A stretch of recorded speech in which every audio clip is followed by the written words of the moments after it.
피해가 발생한 울진과 영덕이 특별재난지역으로 지정됐지만 피해가 워낙 크고 장비와 인력이 부족해 복구 작업은 여전히 더디기만 합니다. 망간 수돗물 사태와 반복되는 냉천의 수해 해결을 위해 포항 항사댐 건설이 필요하다는 주장이 나오고 있습니다. 올해 초 포스코 직원이 기중기 점검 도중 숨진 사고와 관련해 국정감사장에서 포스코의 사고 은폐 의혹과 노동부의 부실한 초동 수사가 도마 위에 올랐습니다. 여러분 안녕하십니까? 태풍으로 고립됐던 울진의 마을들은 임시 도로가 뚫리면서 조금씩 일상을 되찾고 있습니다. 하지만 피해 규모가 워낙 커 태풍이 휩쓸고 간 지 열흘이 지나도록 여전히 복구는 더디기만 합니다. 박성한 기자가 피해 마을을 다시 다녀왔습니다. 지난 3일 500mm가 넘는 물폭탄을 맞아 길이 끊겨 고립됐던 경북 울진군의 한 마을. 임시 도로가 뚫려 수도와 전기는 다시 들어오게 됐지만 산더미처럼 쌓인 토사는 10분의 1도 치우지 못했습니다. 태풍이 핥히고 간 지 열흘이나 지났지만 부족한 인력과 장비 등으로 인해 복구 작업은 여전히 더딘 상황입니다. 주민들은 생업은 아예 포기한 채 젖은 옷과 가재도구를 말리고 흙탕물을 씻어내고 있습니다. 우리 집도 그렇고 저 집도 그렇고 다 닦고 쉬고 흙이 뚱질했는데 뭐 그래가 심야 보라가 못 써. 이제 그래가지고 에이스 받는다고 전화했거네. 간신히 몸만 빠져나온 이재민들은 지금도 주택이 마르지 않아 마을 회관을 오가며 힘든 생활을 이어가고 있습니다. 동해관에서 있다가 이제 어느 정도 이제 이렇게 되니까 이제 지금은 막 집으로죠. 아래 한번 들어가 보면 말이죠. 지금 아무것도 없잖아요 지금. 물과 흙으로 뒤엉켜 온통 뻘밭이 돼 복구에 엄두도 못 냈던 주민들은 그나마 자원봉사자들 덕분에 힘을 내고 있습니다. 결국 낮에 뻘이 한 50전 이상 채고 그래서 자원봉사들 군인 그다음에 뭐 전국에서 와 있고 대학생들이고 일반 자원봉사들 와 있고 한 일주일 반했어요. 경북 울진과 영덕군, 강원 삼척시가 특별재난지역으로 지정됐지만 피해 마을은 여전히 처참한 모습 그대로고 복구는 더디기만 합니다. MBC 뉴스 박상환입니다. 포항지진범시민대책본부가 지열발전시설 매각을 반대하는 점유 이전 및 철거 금지 가처분을 대구지방법원 포항지원에 신청했습니다. 포항지진범대본은 지난달 26일 규모 2.3의 여진이 일어난 만큼 지열발전시설 철거 과정에서 또 지진이 나면 대규모 참사로 이어질 수 있다며 가처분 신청 이유를 설명했습니다. 이에 앞서 포항 112로 촉발지진 범시민대책위도 최근 성명서를 통해 민형사 소송이 진행되는 상황에서 지열발전 장비를 현장 보존해야 한다고 촉구하기도 했습니다. 환경 파괴 논란으로 중단된 포항 항사댐 건설 필요성이 대두되고 있습니다. 올여름 오천 지역의 망간 수돗물 사태와 냉천의 반복되는 수해를 근본적으로 해결하기 위해서는 댐은 환경 파괴라는 이분법적 논리를 제고해야 한다는 지적입니다. 김기영 기자가 취재했습니다. 지난 8월 한 달 가까이 이어진 포항 초유의 수돗물 필터 변색 사태. 원인은 오천읍이 유광정수장에서 가장 먼 말단부여서 수압이 약한 데다 여름철 투여량을 늘린 염소가 형산강 원수에 포함된 망간과 결합한 때문으로 밝혀졌습니다. 포항시는 식수원인 진전지가 고갈되면 한국농어촌공사에 매년 1억 원씩 물값을 주고 오지에서 물을 공급받는데 이마저도 부족할 때가 많습니다. 인구가 급격히 증가한 오천읍에 댐 건설이 대안이라는 게 포항시의 판단입니다. 필터 변색 사태와 여러 가지 용수 부족으로 인한 문제를 해결하기 위해서는 이러한 시설이 분명히 필요한 것으로 보여집니다. 댐 건설의 또 다른 이유는 반복되는 냉천의 수해 예방입니다. 고향해강 정비 사업이 추진되면서 2017년엔 16억 원, 지난해에는 23억 원, 올해도 6억 원의 복구 예산이 들어갑니다. 매년 수십억 원의 세금을 수장시킨 셈입니다. 2년 전 항사댐 건설이 추진되다가 정부가 물 관리를 환경부로 일원화하면서 엄격해진 댐 건설 필요성을 충족하지 못해 흐지부지 됐습니다. 또 항사댐 이론에 단층대가 있다는 주장이 제기되면서 경주와 포항 지진을 경험한 시민 정서상 논의는 진전되지 못했습니다. 하지만 포항시는 단층은 정확한 조사가 아니며 내진 설계로 극복 가능하다는 입장입니다. 지금 포항에서 말하는 활성 단층은 정확한 근거가 없습니다. 그리고 또 설사 단층 위에 어떠한 큰 댐을 짓더라도 우리 대청댐 같은 경우에는 아무런 문제가 없습니다. 오천읍 주민 19,000여 명은 지난해 댐 건설 서명을 받아 환경부에 전달하기도 했습니다. 우리가 영구적인 어떤 방지를 위하여 국가 예산을 참 아깝게 생각한다면은 제가 생각하는 이 항사댐을 하나 더 만들어 가지고 포항 냉천과 비슷한 여건인 경주 북천은 이번 태풍에 상대적으로 피해가 적었습니다. 하천 바닥이 급류에 패이면서 보나 어도 시설이 유실되기는 했지만 잔디구장이나 자전거 도로까지는 물이 차오르지 않았습니다. 기록적인 강우에도 불구하고 하천 둔치 체육시설은 멀쩡합니다. 상류에 있는 보문호와 덕동호가 수해 예방에 역할을 했기 때문입니다. 오어지의 유역 면적은 2,700헥타르로 덕동호의 절반인데 담수량은 12분의 1에 불과해 오어지 하나로는 수해를 감당할 수 없습니다. 홍수 조절 기능이라는 측면에서 보면 거의 없다고 보시면 되겠고요. 상류 부위에 이러한 물을 절여할 수 있는 시설물의 추가적인 설치가 필요한 것으로. 4대강 보철거 논의가 진행되는 마당에 댐 건설은 신중해야 마땅합니다. 하지만 수해에 따른 예산 낭비를 줄이고 안전한 수돗물을 먹고 싶은 지역 주민들의 염원을 충족할 대안이 절실합니다. MBC 뉴스 김기영입니다. 경주 세계문화 엑스포가 개막된 가운데 백결 공연장에서는 국내외 공연이 날마다 이어지고 있습니다.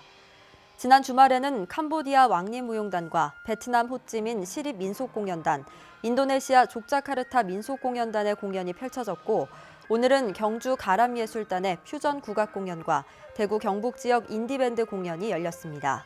다음 달 24일까지 열리는 엑스포 기간 동안 백결 공연장에서는 5개국 20여 개 팀의 공연이 이어집니다. 올 초 포항제철소 직원이 부두 하역 기중기를 점검하던 중 설비에 몸이 끼어 숨졌습니다만 포스코는 당초 심장 마비로 숨졌다고 밝혀 산재 은폐 의혹을 낳았는데 고용노동부가 당시 부실하게 초동 수사를 했고 포스코의 주장대로 개인 질병사로 본부에 보고한 사실이 국정감사에서 처음으로 드러났습니다. 장성훈 기자입니다. 문진국 자유한국당 의원은 지난 2월 부두 하역기 점검 도중 숨진 포항제철소 김모 씨 산재 은폐 의혹 사건은 애초 고용노동부의 부실한 초동 조사에서 비롯했다고 비판했습니다. 근로감독관이 사고 접수 2시간이 지나서야 현장에 도착해 사고 원인에 대한 어떤 정황도 발견하지 못하면서 포스코가 작성한 자체 사고 경위서에 의존하게 됐다는 겁니다. 비상체계가 제대로 운영되었더라면 이보단 좀 더 빨리 도착할 수가 있지 않겠습니까? 심지어 이런 상황에서 고용노동부 포항지청은 본부에 올린 동향보고서에 포스코의 주장과 마찬가지로 개인 질병이 사망 원인으로 추정된다고 섣불리 기재한 것으로 드러났습니다. 문 의원은 특히 사고 장소가 평소에도 산재 위험이 큰 곳임에도 포항지청이 산재 가능성을 우선 고려하지 않은 건 그동안 포스코에 대한 산재 관리가 얼마나 부실했는지 보여준다고 지적했습니다. 그랩이라는 장소를 기계로 맞물려 돌아가는 위험 장소라는 것을 사전에 알아서 했고 또 초동 조사를 제대로 했더라면 섣불리 개인 질병이라고 언급한 사측의 주장 그대로 보고를 하지 않았을 거로 봅니다. 특히 포스코 포항제철소가 충분히 사고사로 추정할 수 있는 상황이었음에도 이번 사고를 은폐하려 한 정황이 있다고 주장했습니다. 포스코는 사망자가 발견된 그랩이라는 공간 자체가 협작의 위험이 충분하다는 것을 알면서도 이러한 가능성을 배제한 채 유족들에게 심장 마비라고 좀 알렸습니다. 고용노동부 포항지청은 당시 경찰을 통해 개인 질병이 사망 원인이라는 걸 확인했다고 밝혀 초동 조사가 부실했음을 인정했습니다. 그 경찰의 유선으로 확인했던 경찰의 의견을 갖다가 적시를 했던 겁니다. 또 사고가 발생한 지 9개월이 지났는데 지금까지도 산재 은폐 의혹과 포스코의 안전관리 소홀과 관련해 검찰 지휘를 받아 계속 수사 중인 것으로 드러났습니다. 산재 은폐 부분은 참고인 7명을 포함해가지고 좀 조사를 진행해가지고 수사지 2차례 수사지를 좀 올렸고요. 한편 이번 사고를 함께 조사한 경찰은 기중기를 잘못 작동해 선배 직원을 숨지게 한 혐의로 인턴 직원 송모 씨를 입건해 기소 의견으로 검찰에 송치했지만 포스코의 안전 책임자에 대해선 노동부 조사 결과와 종합해 판단하겠다는 검찰 지휘에 따라 구립관했다고 밝혔습니다. MBC 뉴스 장사훈입니다. 울릉군의회는 오늘 임시회를 열고 오는 26일까지 12일간 의정 활동에 들어갔습니다. 울릉군의회는 이번 회기 동안 각종 조례안과 명예 울릉군민증 수여 대상자 동의 안건 등을 처리하고 사동항 2단계 공사 등 주요 국책 사업장과 태풍 미탁 피해 현장을 살펴볼 예정입니다. 대구 도심에 있는 공항을 옮기는 일이 벽에 부딪혔습니다. 어디로 옮길지 협의에 실패했는데 이젠 시간에 쫓기는 신세가 됐습니다. 공항 이전을 주도해온 권영진 대구시장과 이철우 도지사의 책임이 큽니다. 이상원 기자가 보도합니다. 대구시가 제안한 주민투표 방식을 군이 거부했습니다.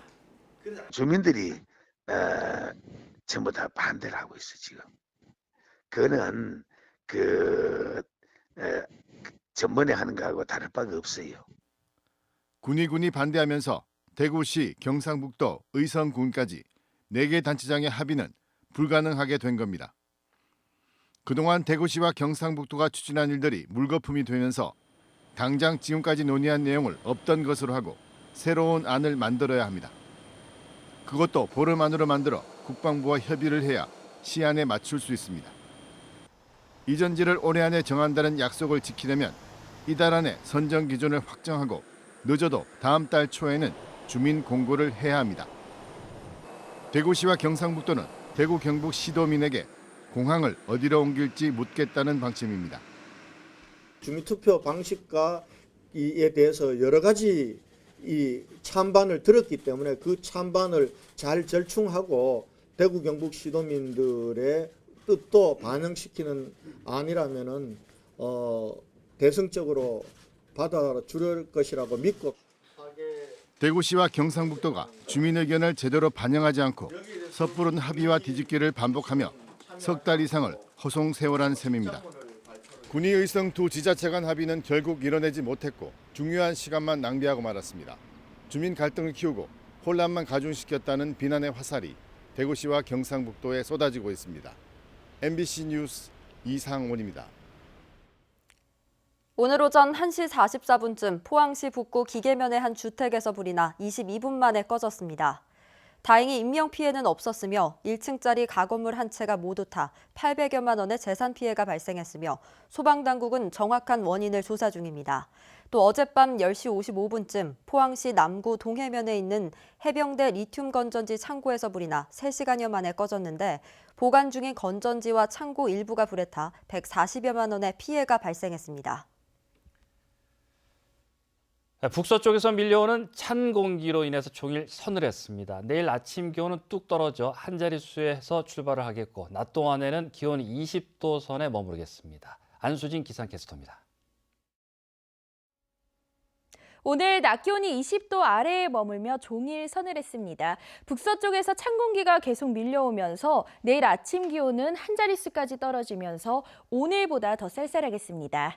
낮 동안에는 맑은 하늘에 선선한 가을 날씨가 예상되는데요. 낮과 밤에 일교차가 10도 이상 크게 벌어지기 때문에 옷차림에 신경 쓰셔야겠습니다. 내일 새벽부터 아침 사이 내륙에는 서리가 내리는 곳이 있어 농작물 관리 유의하셔야겠습니다. 동해 남부 해상에는 내일 새벽까지 강한 바람에 물결이 높게 일겠습니다. 자세한 내일 날씨 알아보겠습니다. 내일 맑은 하늘이 펼쳐지겠습니다. 아침 기온 6도에서 10도, 낮 기온은 20도에서 21도입니다. 울릉도와 독도에는 오후가 되면서 구름 많이 지나겠습니다. 아침 기온 울릉도 9도, 독도 12도, 낮 기온은 울릉도와 독도 16도입니다. 동해상으로는 대체로 구름 많이 낀 가운데 바다의 물결 동해 전해상에서 최고 2.5m까지 일겠습니다. 당분간은 크게 벌어지는 일교차에 건강관리 주의하셔야겠고요. 금요일 오후에는 한 차례 비 소식이 들어있습니다. 날씨였습니다. 경북 학교안전공제회가 경북교육청에 전현직 공무원 자녀들에게 취업 특혜를 제공했다는 지적이 일면서 교육부가 감사에 들어갈 예정입니다. 국회 교육위원회 김한표 국회의원은 경북공제회의 사무직 정직원 절반 이상이 교육청의 전현직 간부 자녀라며 교육부에 감사를 요청했습니다. 경북학교안전공제회는 2007년 학교안전사고 예방 및 보상에 관한 법률에 근거해 경북교육청이 세운 특수법인으로 한 해 20여 억 원의 공제료 수료료를 도교육청이 납부해 운영되고 있습니다. 경상북도는 2020년 문화재청 문화재 활용 공모 사업에 58개 사업이 선정돼 국비 30여억 원을 지원받습니다.